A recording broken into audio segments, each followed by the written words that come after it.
Iran, Israel, America మధ్య ఉద్రిక్తతల నేపథ్యంలో అత్యంత కీలకమైన హార్మోజ్ జలసంధిలో పరిస్థితులు ఎలా ఉన్నాయి? ఇది అంతర్జాతీయ సముద్ర మార్గంపై ఎలాంటి ప్రభావం చూపిస్తోంది? ఇప్పటికీ వేల కంటైనర్లు విశాఖ పోర్ట్లో వచ్చి ఉన్నాయి, తిష్టవేసి ఉన్నాయి. ఇది పూర్తిగా సముద్ర మార్గంపై తీవ్రమైన సంక్షోభ పరిస్థితులకు కారణమవుతోంది అంటూ అనేక రకాల వార్తలు చూస్తున్నాం. అసలు వాస్తవ పరిస్థితులు ఏంటి?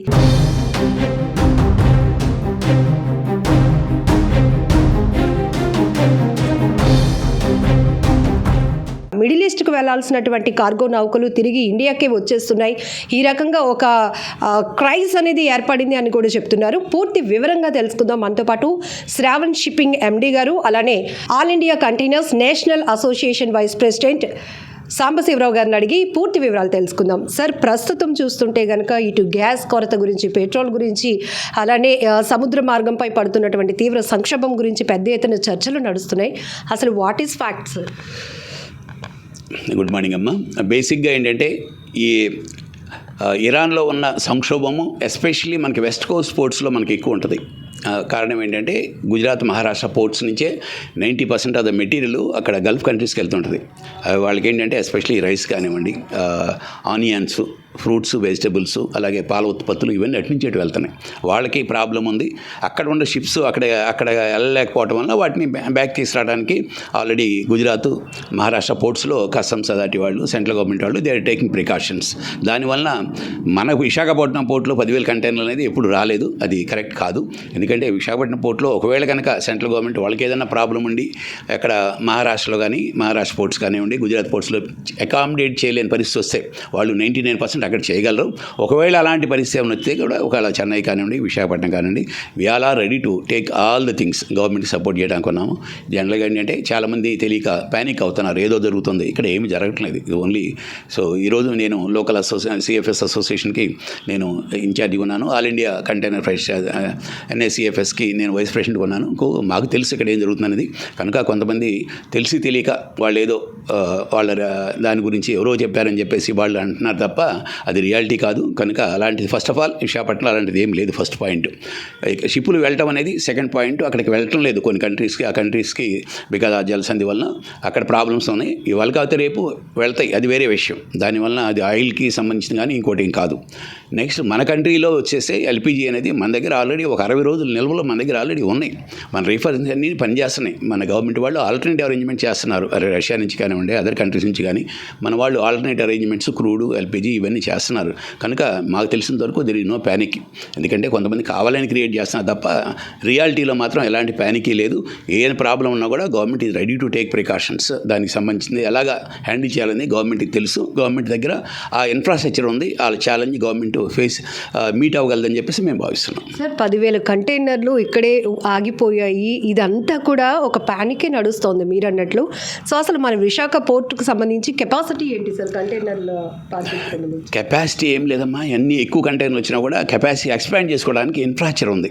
ఈరోజు సపోజ్ 10,000 కాదు, 15,000 కానీ, 20,000 కాదు, 25,000 ఎంతైనా సరే ఎన్ని కంటైనర్లు వచ్చినా కూడా మన దగ్గర ఏముంది, వీటిని పెట్టడానికి ప్లేసే కావాలి. ఎంటీ ప్లేసే కదా. ఎంటీ ప్లేస్ మన దగ్గర ఉంది. పోర్ట్లో ఉన్నాయి, మా సిఎఫ్ఎస్లో ఉన్నాయి, అలాగే కాంకర్లో కానివ్వండి, బాల్మలారి ఇవన్నీ సిఎఫ్ఎస్లో కానీ, టెర్మినల్లో కానీ, ఈవెన్ ఎంటీ యార్డ్స్, ఈ కంటైనర్లు వస్తే ఇవన్నీ పెట్టుకోవడానికి కానీ మా దగ్గర ఎంటీస్ బయట పెట్టేసి లోడ్లు పెట్టుకుంటాం లోపల. కనుక దేర్ ఇస్ నో ప్రాబ్లం ఎంత వచ్చినా కూడా. సో మన వాళ్ళు ప్రెస్లో వచ్చినంతగా ఇక్కడ ఏమి లేదు. కనుక there is no need to be panicking. But reality is there.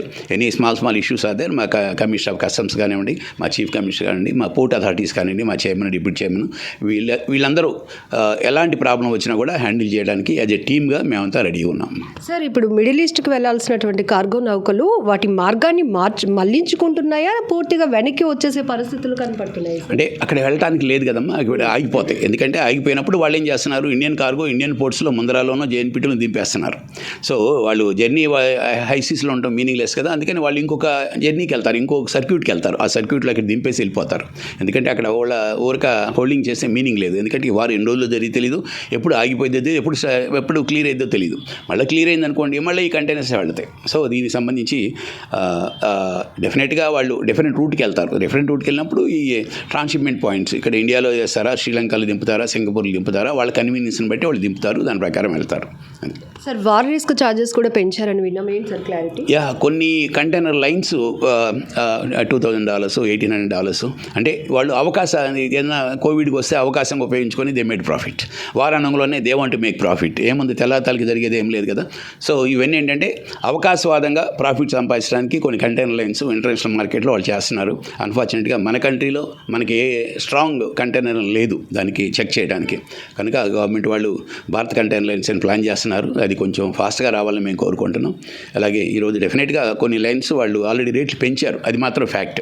పెంచడం వల్ల మన ఎక్స్పోర్టర్కి ఇంపోర్టర్లకి అది లాట్ ఆఫ్ వీళ్ళ కాస్ట్ పెరిగిపోతూ ఉంటుంది. వీళ్ళు అప్పుడు at the same time cost పెరిగినప్పుడు వీళ్ళు కాంపిటేటివ్ కాదు ఇంటర్నేషనల్ మార్కెట్లో ఎక్స్పోర్ట్ చేయడానికి.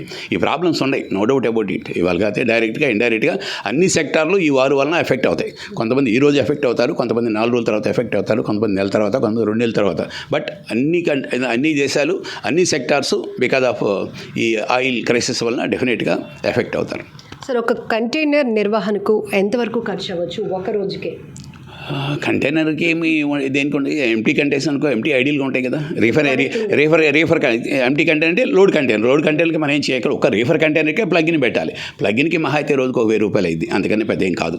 సో ఇప్పుడు ఆల్రెడీ ఒక 10,000 కంటైనర్లు, వీటి నిర్వహణ లక్షల కోట్లు అవుతుంది. ఇట్లా లక్షల కోట్లు ఏం కాదు, ఇవన్నీ ఒకటిదే. వర్క్ తీసుకొచ్చి పెట్టేయడానికి ఇక్కడ ఏమైంది, అక్కడి నుంచి ఇక్కడ తీసుకొచ్చినప్పుడు $2,000 ట్రాన్స్పోర్టేషన్ అయింది. అన్లోడ్ చేయడానికి ఇంకో $500, అన్లోడింగ్ అది $500 నుంచి $1,000 మధ్యలో అన్లోడింగ్ అయింది. అంతే తప్ప రోజుకి ఏముంది, మహా అయితే రోజుకు $100 గ్రౌండ్ రెంట్ ఉంటుంది, అంతే తప్ప లక్షల కోట్లు అనేది ఏం లేదు. అది అంత కరెక్ట్ కాదు. So government is ready. Even central government వాళ్ళు ఆల్రెడీ బాంబే పోర్ట్ వాళ్ళు చూస్తే వాళ్ళ దగ్గర ఇలాంటి వచ్చే సరుకులన్నిటికీ వాళ్ళు వేవ్ చేస్తున్నారు, ఛార్జెస్ అని కూడా వేవ్ చేస్తున్నారు. ఎందుకంటే సెంట్రల్ గవర్నమెంట్ ఇన్స్ట్రక్షన్స్. ఎందుకంటే మొదలే ఇంపోర్టర్ ఇబ్బంది పడుతున్నాడు. ఆన్ టాప్ ఆఫ్ ఇట్ మళ్ళీ ఈ చేయడం కరెక్ట్ కాదని already central government ports they are taking precautions, they are not charging anything extra. Even regular charges కూడా దే ఆర్ వేవింగ్ ఆఫ్. అది సరే, ఈ వార్ సిచ్యువేషన్ ఇంకొన్ని రోజుల పాటు కొనసాగే పరిస్థితులు ఉంటే కనుక ఈ సంక్షోభం ప్రభావం అనేది అంతర్జాతీయ సముద్ర రవాణా మార్గంపై ఎట్లా ప్రభావితం చూపిస్తుందంటారు? డెఫినెట్గా ఈ వార్ కనుక ఇలా కంటిన్యూ అవుతుంటే, ఇప్పుడు ఇరాన్ వాళ్ళు మనం తగ్గం అంటారు. సో మా లెక్క ప్రకారం కూడా ఇది 1 month అటు ఇటు చెదురుమదురుగా జరుగుతూనే ఉంటాయి. డెఫినెట్గా ఈ రూట్స్ అనేది డిస్రప్షన్ అవుతుంటాయి. ఎందుకంటే వీళ్ళన్నీ ఈ కంటైనర్ లైన్స్ అనేది ఒక షెడ్యూల్ ప్రకారం వెళ్తుంటాయి. ఈ కార్గో కూడా ఒక పోర్ట్లో లోడ్ అయిందంటే ఒక పోర్ట్లో అన్లోడింగ్కి వాళ్ళకి కూడా ఇన్ని రోజులు లేని వాయిస్ ఉంది. ఆ వాయిస్ అనేది ఇప్పుడు ఇటు కావటం లేదు. బట్ అదర్ కంట్రీస్ అదర్ ఏరియాలో ఇబ్బంది లేదు కదా, ఓన్లీ గల్ఫ్ ఆ కంట్రీస్కే ఇబ్బంది ఉంది తప్ప అదర్ దగ్గర ఏం లేదు. ఆయిల్ అనేది ఓకే, వెనిజులా ఉంది, రష్యాలో ఉంది, ఎక్కడ కావాలంటే అక్కడ. ఈవెన్ టుడే అమెరికా వాళ్ళు కూడా రష్యా వాళ్ళతో మాట్లాడుతున్నారు. ఎందుకు మాట్లాడుతున్నారు? They also need alternate arrangements for the fuel. So కనుక డెఫినెట్గా ఆల్టర్నేట్ అరేంజ్మెంట్స్ డెఫినెట్గా చేయగలం మనం. ఓకే, దానివల్ల కొద్దిగా గొప్ప 5%, 10% ఎక్స్ట్రా కాస్ట్ అయింది తప్ప, బట్ మన వాళ్ళు అనుకున్నంతగా లక్షల కోట్లు, వేల కోట్ల రూపాయలు, లక్షల కోట్లు అనేది తలకి అలాంటివి ఏమి ఉండవు, అలాంటివి ఏం జరగవు. But one thing is sure, యుద్ధం వల్ల మాత్రం అన్ని రంగాలు, అన్ని దేశాలు ఇబ్బంది పడతాయి. అది ఎంత 5%, 10%, 20% అనేది దెన్ సిచ్యువేషన్ బట్టి మనం we have to understand. Sir, ఇక్కడ నుంచి ఎక్స్పోర్ట్ అవుతున్న సరుకులు ఏంటి సార్ జనరల్లీ? ఇక్కడ నుంచి విశాఖపట్నం నుంచి ఎక్స్పోర్ట్ అయ్యే సరుకులు మనకి ఈవెన్ విశాఖపట్నం నుంచి రైస్ కానివ్వండి, రైస్ ఎక్కువ వెళ్తూ ఉంది. సో రైస్తో పాటు ఇక్కడ అల్యూమినియం అది ఇన్గాట్స్ కానివ్వండి, ఇలాగా ఇది వీళ్ళది ఫెర్రో ఇండస్ట్రీ నుంచి వచ్చే ఇది ఫినిష్డ్ ప్రోడక్ట్స్ కానివ్వండి, ఇలాగ డిఫరెంట్ ప్రోడక్ట్స్ మన దగ్గర నుంచి వెళ్తున్నాయి. అలాగే రొయ్యలు కూడా వెళ్తున్నాయి. రొయ్యలు అనుకోండి ఇక్కడ నుంచి మనకి అమెరికాకి వెళ్తున్నాయి, యూరోప్కి వెళ్తున్నాయి, ఇవన్నీ వెళ్తున్నాయి. కనుక ఈ సెక్యూరిటీ ఈ సర్క్యూట్లో there is no problem. So prices అనేది డీజిల్ ప్రైసెస్ కానీ, ఫైనాన్షియల్ ప్రైస్ కానీ, గ్యాస్ ప్రైస్ కానీ పెరుగుదల వల్ల ఒక 10%, 20% ఎఫెక్ట్ ఉంటుంది తప్ప ఈ లైనర్స్ అనేవాళ్ళు తెల్లతాలకి ఎల్కమాస్ కానీ, ఎంఎస్సి కానీ వీళ్ళు ఏంటంటే ఊరిక $2,000 పెంచడం అనేది కరెక్ట్ కాదు. దాన్ని సెంట్రల్ గవర్నమెంట్ కూడా ఎలాగా నియంత్రించాలి, డీజిల్ షిప్పింగ్ కూడా ఎలా నియంత్రించాలని వాళ్ళు కూడా వర్కౌట్ చేస్తున్నారు. డెఫినెట్గా they will take proper precaution in interest of the trade and industry. Sir, containers association నుంచి సెంట్రల్ గవర్నమెంట్కి మీరు ఏమైనా రిక్వెస్ట్ చేసేది ఉందా?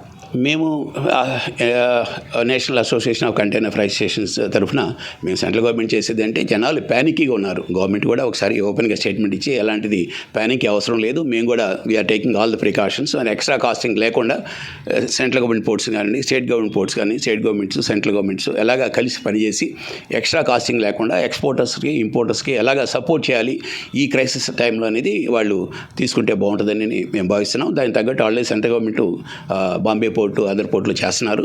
సేమ్ వాళ్ళు ఎక్కడ బాంబేలో అలా చేస్తున్నారు, అదర్ పోర్ట్స్లో కూడా అలా చేస్తే బాగుంటుందని మా యొక్క విజ్ఞప్తి. సార్ ఫైనల్లీ ఒకవేళ ఈ వార్ సిచ్యువేషన్ ఇంకా మీరు అన్నట్టు ఒక 20 రోజులు 30 రోజులు ప్రొలాంగ్ అయితే కనుక 100 కంటైనర్లు విశాఖ పోర్ట్ ట్రస్ట్కి చేరుకుంటే కనుక నిర్వహణ పరంగా భద్రతా పరంగా ఎటువంటి ఛాలెంజెస్ ఫేస్ చేసే అవకాశం ఉంటుందంటారు? అంటే అక్కడికి వెళ్ళే వాటిలో వచ్చేయని 90% అక్కడ ఆ 2 స్టేట్లకి వెళ్ళేది తప్ప మన దగ్గర హార్డ్లీ 1% 2% కార్గో మన దగ్గర నుంచి వెళ్ళేది. అక్కడికి వెళ్ళే వస్తాయి తప్ప అదర్ కంట్రీస్ సపోజ్ యూఎస్ వెళ్తున్నాయి, ఆస్ట్రేలియా వెళ్తున్నాయి, వెనక్కి రావు కదా. ఆ రూట్లన్నీ క్రియేట్ అక్కడికి వెళ్ళిపోతూ ఉంటాయి. ఓన్లీ థింగ్ ఈ యొక్క గల్ఫ్ కంట్రీస్కి వెళ్ళే వెనక్కి వస్తాయి తప్ప ఇంకోటి కాదు. ఇప్పుడు ఓన్లీ థింగ్ ఏంటి వరి ఈ ఫార్మర్స్ వీళ్ళంతా ఆల్ఫాన్స్ ఇవన్నీ mangoes varieties high and mangoes ఈ సీజన్లో యాక్చువల్గా వాళ్ళు ఇక్కడ గల్ఫ్ కంట్రీ పంపిస్తారు, వాళ్ళకి మంచి ప్రోడక్ట్స్. అలాగే ఈ మధ్య గ్రేప్స్ మంచి వెరైటీస్ ఆఫ్ గ్రేప్స్ ఉన్నాయి, ఆ గ్రేప్స్ వాళ్ళు ఎక్స్పోర్ట్ చేయాలి. ఇది మహారాష్ట్ర నుంచి కర్ణాటక నుంచి మంచి గ్రేప్స్ వెరైటీస్ ఇవన్నీ వెళ్ళాలి. ఫార్మర్ సఫర్ అవుతాడు దీనివల్ల, ఎందుకంటే ఫార్మర్కి ఇప్పుడు వరకు వాళ్ళకుండా ఎష్యూడ్ మార్కెట్ గల్ఫ్ మార్కెట్. ఇప్పుడు ఫార్మర్ ఏంటంటే ఆల్టర్నేటివ్ మార్కెట్ చూసుకోవాల్సిన బాధ్యత ఉంది. గవర్నమెంట్ కూడా వాళ్ళకి సపోర్ట్ చేయాలని మేము కోరుకుంటాం. ఏ మార్కెట్లో ఈ ప్రోడక్ట్కి మళ్ళీ డిమాండ్ ఉంది, ఓకే వాళ్ళకి అక్కడ 10 రూపాయలు ఇస్తే ఇంకో దగ్గర 9 రూపాయలు రావచ్చు. But end of the day product అనేది ఇది హోల్డ్ చేసేది కాదు, కోల్డ్ స్టోర్లో పెట్టేదానికి లిమిటేషన్ ఉంది. తర్వాత కూడా వీటిని ఆల్టర్నేటివ్ మార్కెట్స్ మన కనుక అమెరికా వాళ్ళు కనుక మనకి రొయ్యల మీద ఎప్పుడు వేస్తే మన వాళ్ళు ఆల్టర్నేటివ్ మార్కెట్స్ ఎలా చేశారో అలాగే ఈ యాగ్రీ ప్రోడక్ట్స్ కూడా ఆల్టర్నేటివ్ మార్కెట్ డెవలప్ చేయాలని మేము కోరుకుంటున్నాం. సో వార్ ఉద్రిక్తత నేరుగా విశాఖ పైన ఈ రంగం పైన తీవ్రమైన ఎఫెక్ట్ చూపిస్తుంది అనేది ఏమైనా ఉన్నాయా? అలాంటిది ఏం లేదండి. ఇది విశాఖ కన్నా కూడా ముందు ఈవెన్ చెన్నై పోర్ట్స్ ఉన్నాయి, అటు నుంచి వరుసగా వస్తుంటే చాలా పోర్ట్స్ ఉన్నాయి. ఇన్ బిట్వీన్ అన్ని పోర్ట్స్ తీసుకుంటుంటారు, ఎందుకంటే లాస్ట్ రిసార్ట్గా మనకు వచ్చింది. మన తర్వాత కన్నా పరదీప్ కానివ్వండి కలకత్తా కానివ్వండి తప్ప. బట్ 90% కార్గో ఓన్లీ మీకు west coast ports Maharashtra ports and Gujarat పోర్ట్సే తీసుకుంటుంటాయి. They have the capacity, they can handle it, they is no problem at all.